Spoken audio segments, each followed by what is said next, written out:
Am I the whole for asking my disabled wife to get a job? My wife and I have been together for nearly 10 years now. Our anniversary is coming up soon, and for the vast majority of our relationship, 95% give or take. She hasn't held a traditional job.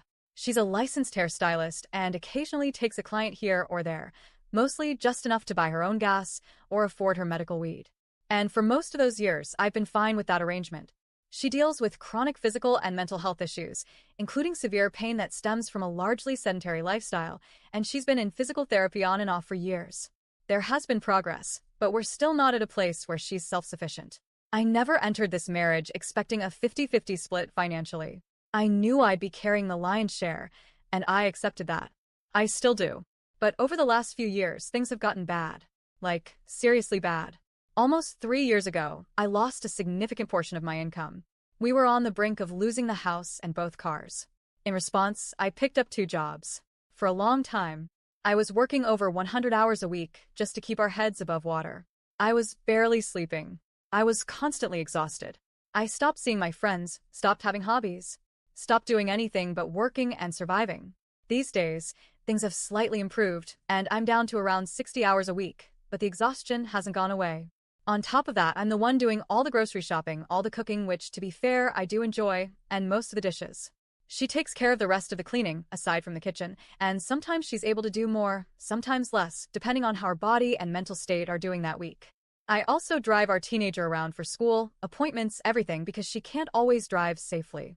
Some days she's too drowsy, disoriented, or in too much pain. And again, I don't resent her for this. But I'm just maxed out. And I don't know how much more I can carry. We've had a spare room in our house for a while, and twice now we've let friends stay with us in emergency situations. These weren't charity cases. Both of them paid a modest amount of rent, which helped us a lot.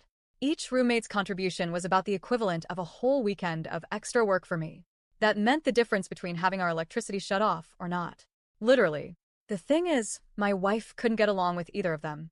With each roommate, things started fine, and then slowly descended into a spiral. At first it would be small complaints. They left a dish out, or they parked too far to one side of the driveway. But soon those complaints escalated into accusations of emotional abuse. She became obsessed with every interaction. She began venting about them constantly, telling friends and even our kid that she didn't feel safe in her own home, that the roommates were toxic or manipulative or disrespectful. In the end, both roommates moved out. Understandably, and both of them told me separately that they had no issue with me, only that things became unbearable with her. Fast forward to last week, our most recent roommate moved out. My wife is thrilled. She's happier than I've seen her in months. She's told me how at peace she feels and how wonderful it is to have the house to herself again. And I'm panicking, because that roommate's rent? It was the only thing keeping me from having to go back to 100-hour work weeks. I finally told her this. I explained how much of a difference that extra rent made. I told her I physically can't sustain this level of output much longer.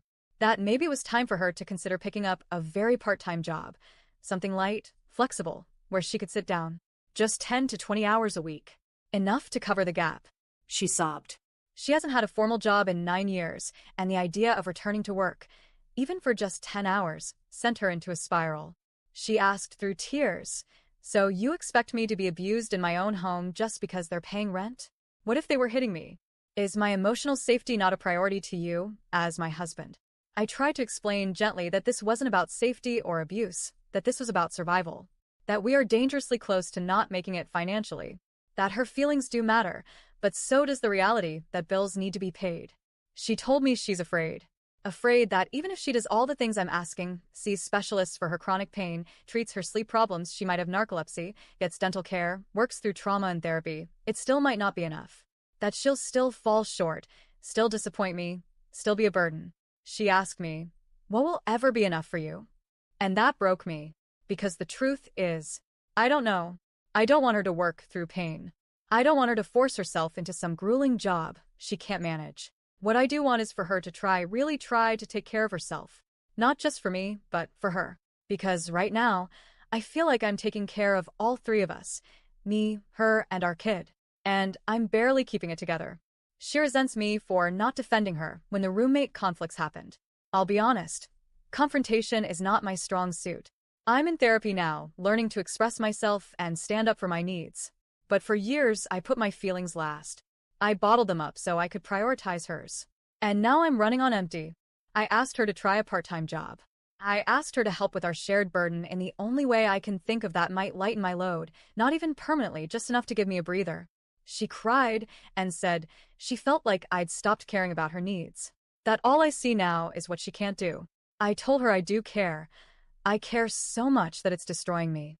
So, am I the a-hole for asking her to work a few hours a week when she says she physically and emotionally can't?